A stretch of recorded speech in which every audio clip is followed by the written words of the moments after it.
Hi hello నమస్తే welcome back to iDream media. ఈ రోజు మనతో ఉన్నారు amphi certified mutual fund distributor అయిన బోనగల సొలోమన్ గారు. సార్తో మాట్లాడదాం. Hi sir. నమస్తే అండి సార్, డైరెక్ట్ అంటే స్టాక్స్ ఏవైతే ఉంటాయో అవి కొనడం కంటే కూడా బెటర్ ఆప్షన్స్ ఏమైనా, ఎందుకంటే మ్యూచువల్ ఫండ్స్లో మీరు యాజ్ ఏ ప్రొఫెషనల్గా ఎంతోమందికి సజెస్ట్ ఇస్తూ ఉంటారు. But at the same time ఒక స్టాక్ పర్చేస్ చేయాలంటప్పుడు మాత్రం మీరు ఎలాంటి సలహాలు ఇస్తారనేది నేను తెలుసుకోవాలనుకుంటున్నాను. Direct stock would you suggest or not? Virat గారు మంచి క్వశ్చన్ అడిగారు. ఇప్పుడు చూడండి, స్టాక్ మార్కెట్ అంటే రెండు సెక్యూరిటీస్, ఒకటి ఈక్విటీ, రెండు డెట్. ఈక్విటీ అంటే ఏంటి? కంపెనీస్ యొక్క stocks, shares, ownership in company. ఎవరైతే ఈక్విటీస్ కొన్నారో, ఏ కంపెనీలో ఈక్విటీ కొంటే ఆ కంపెనీలో వాళ్ళు ఓనర్ అవుతారు, పార్ట్ ఓనర్. నేను రిలయన్స్ ఇండస్ట్రీస్ స్టాక్ కొన్నాను అనుకో, రిలయన్స్ ఇండస్ట్రీస్లో ముఖేష్ అంబానీ గారు ప్రమోటర్, ఆయన వాటా ఒక 60% ఉందనుకోండి, 40% పబ్లిక్ ఇస్తారు. ఆ పబ్లిక్ వాటాస్లో ఇన్స్టిట్యూషనల్ ఇన్వెస్టర్స్ ఉంటారు, రిటైల్ ఇన్వెస్టర్స్ ఉంటారు. ఇన్స్టిట్యూషనల్ ఇన్వెస్టర్స్ అంటే ఎవరు? మ్యూచువల్ ఫండ్స్, ఇన్సూరెన్స్ కంపెనీసు, ఎఫ్ఐఐలు, పెన్షన్ ఫండ్స్, వీళ్ళందరూ ఇన్స్టిట్యూషనల్ ఇన్వెస్టర్స్. రిటైల్ ఇన్వెస్టర్స్ అంటే ఎవరు? మనలాంటి ఇండివిజువల్గా కొనే ఇన్వెస్టర్స్ని రిటైల్ ఇన్వెస్టర్స్ అంటారు. అయితే మనము ఈక్విటీ మ్యూచువల్ ఫండ్స్ ద్వారా కొంటే మన కోసం ఫండ్ మేనేజరు తర్వాత వాళ్ళ టీము రీసెర్చ్ చేసి ఏం కొనాలి ఏమిటనేది వాళ్ళు చూసుకుంటారు. అయితే కొంతమంది ఏమంటారంటే, ఈ ఈక్విటీ మ్యూచువల్ ఫండ్స్ కాకుండా డైరెక్ట్గా స్టాక్స్ కొందామని కోరుకుంటారు. డైరెక్ట్గా స్టాక్స్ కొనుక్కోవటం కూడా తప్పేం లేదు. కాకపోతే ఏమిటంటే, డైరెక్ట్గా స్టాక్స్ కొనుక్కుంటే మన స్టాక్స్కి మనమే ఫండ్ మేనేజర్, మన స్టాక్స్కి మనమే రీసెర్చ్ అనలిస్టు. జనరల్గా డైరెక్ట్ స్టాక్స్ కొనాలన్నప్పుడు ఏం చూడాలంటే విరాట్ గారు, ఫండమెంటల్ అనాలిసిస్ చేయాలి, టెక్నికల్ అనాలిసిస్ చేయాలి. P/E, price per earning, price ఎంత ఉంది స్టాక్కి, ఒక షేర్కి ఎంత ఎర్నింగ్ వస్తుంది, P/E రేషియో, ఇవన్నీ చూసుకోవాలి.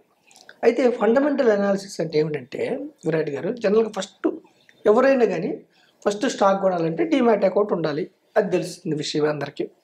డీమెటీరియలైజ్డ్ అకౌంట్ ఉన్న తర్వాత మనం ఏం చేయాలంటే, ఫస్ట్ ఎకానమీ ఎలా ఉంది, ఫ్యాక్టర్ ఎకానమీ ఎలా ఉంది, మన దేశ ఎకానమీ బాగా ముందుకెళ్తుందా లేదా. ఇప్పుడు మన ఎకానమీ గ్రోత్ 6 to 7%, ప్రపంచ దేశాలతో పోలిస్తే మన ఎకానమీ బాగా ఫాస్టెస్ట్గా మూవ్ అవుతుంది. ఎకానమీ ఎలా ఉందో చూసుకోవాలి. మన దేశం యొక్క మ్యాక్రో ఫ్యాక్టర్స్ చూసుకోవాలి. మ్యాక్రో ఫ్యాక్టర్స్ అంటే ఇవే. ఇన్ఫ్లేషన్ కానీ, ఇన్ఫ్లేషన్ ఎలా ఉంది, కంట్రోల్లో ఉందా, అన్కంట్రోల్లో ఉందా, వడ్డీ రేట్లు ఎలా ఉన్నాయి, ప్రజలు ఖర్చు పెట్టే కన్జ్యూమర్ ప్రైస్ ఇండెక్స్ ఎలా ఉంది, హోల్సేల్ ప్రైస్ ఇండెక్స్ ఎలా ఉంది చూసుకోవాలి. ఇవన్నీ కాకుండా హోల్సేల్ అంటే ఫస్ట్ మన ఎకానమీ చూసుకోవాలి. సెకండ్ ఏంటి? ఇండస్ట్రీ, దీన్ని సెక్టర్. ఇప్పుడు మనం ఒక స్టాక్ కొనదలుచుకున్నాం, అది ఏ సెక్టర్? ఇప్పుడు బ్యాంకింగ్ ఒక సెక్టర్. బ్యాంకింగ్లో ఫస్ట్ మన దేశ ఎకానమీ ఎలా ఉందో చూడాలి. ఎకానమీ బాగాలేకపోతే స్టాక్స్ కొనటం అంత సజెస్ట్ లేదు. ఎకానమీ మంచిగా ఉందనుకోండి, ఓకే. తర్వాత సెక్టర్, బ్యాంకింగ్ సెక్టార్లో కొనాలా, కన్జ్యూమర్ రంగంలో కొనాలా, ఐటీలో కొనాలా, ఫార్మాలో కొనాలా, మోటార్లో కొనాలా, ఏ యొక్క సెక్టారు ఈ టైంలో బాగుంది. ఇప్పుడు మన దేశం చూడండి, సెమీ కండక్టర్, గ్రీన్ ఎనర్జీ, తర్వాత డిఫెన్స్, ఎక్స్పోర్ట్, అంటే ఒక్కొక్క టైంలో ఒక్కొక్క రంగము బాగా పెర్ఫామ్ చేస్తూ ఉంటుంది. ఆ రంగం వైపు మనము అనాలిసిస్ చేసుకోవాలి ఇండిపెండెంట్గా, మనమే. రంగం, ఇండస్ట్రీ అంటారు. మూడవది కంపెనీ.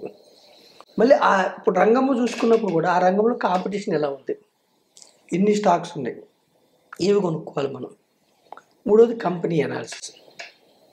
కంపెనీ బ్యాలెన్స్ షీట్ చూసుకోవాలి.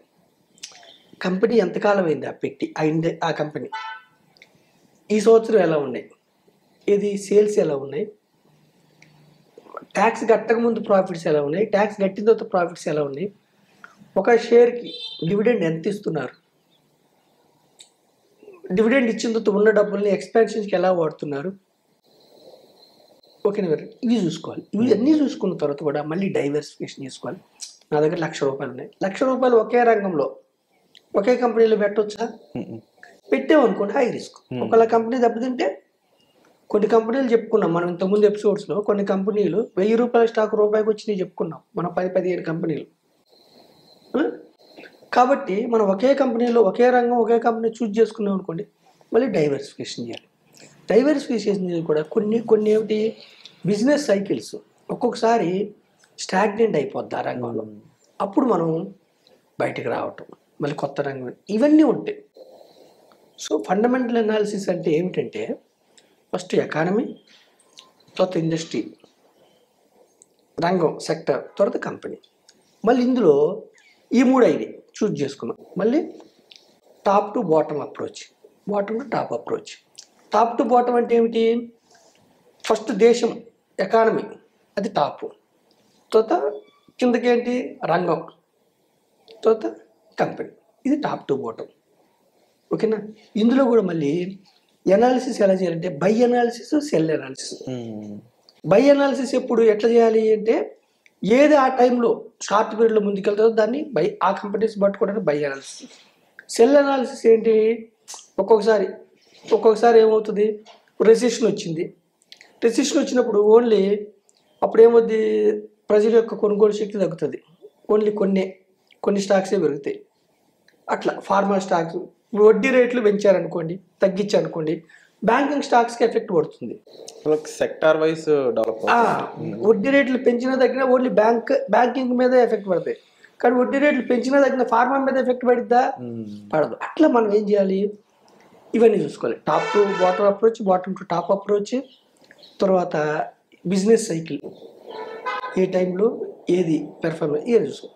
అయితే నేనేం చెప్తున్నానంటే విరాట్ గారు, ఇవన్నీ చూసుకో. మన దేశంలో సుమారుగా 5-6 వేల స్టాక్స్ లిస్ట్ అయి ఉన్నాయి. ఇందులో 5-6 వేల స్టాక్స్ని మనం అనాలిసిస్ చేయలేము, కొన్ని స్టాక్స్ని ఏదో కొద్ది. అది కూడా మీరు సాఫ్ట్వేర్ ప్రొఫెషనల్, డాక్టరో, లేకపోతే మీకు యాంకరింగ్ ఏదో ఉంది, మీ వృత్తిలో మీరు బిజీగా ఉంటారు.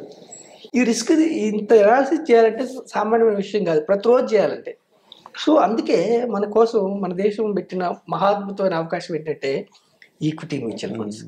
ఈక్విటీ మ్యూచువల్ ఫండ్స్లో ఏమిటి, రీసెర్చ్ టీం ఉంటుంది, 10 నుంచి 15 మంది టీం ఉంటుంది. వాళ్ళ పని, వాళ్ళ వృత్తిది కంపెనీ యొక్క బ్యాలెన్స్ షీట్లు పరిశీలించటం, వాళ్ళ బిజినెస్ ఏమిటి, ఏ రంగంలో ఉన్నారు, వాళ్ళకి ఇంకెంత స్కోప్ ఉంది, ఈ కంపెనీ ఎంత డెవలప్ అవ్వగలదు, ఈ కంపెనీలో పెడితే లాభాలు వస్తే రావాలి. ఆ రీసెర్చ్ టీము మళ్ళీ ఫండ్ మేనేజర్కి సలహాలు ఇస్తారు. ఫండ్ మేనేజర్ ఆయన విశేషణ ఉపయోగించి కొంటూ ఉంటారు.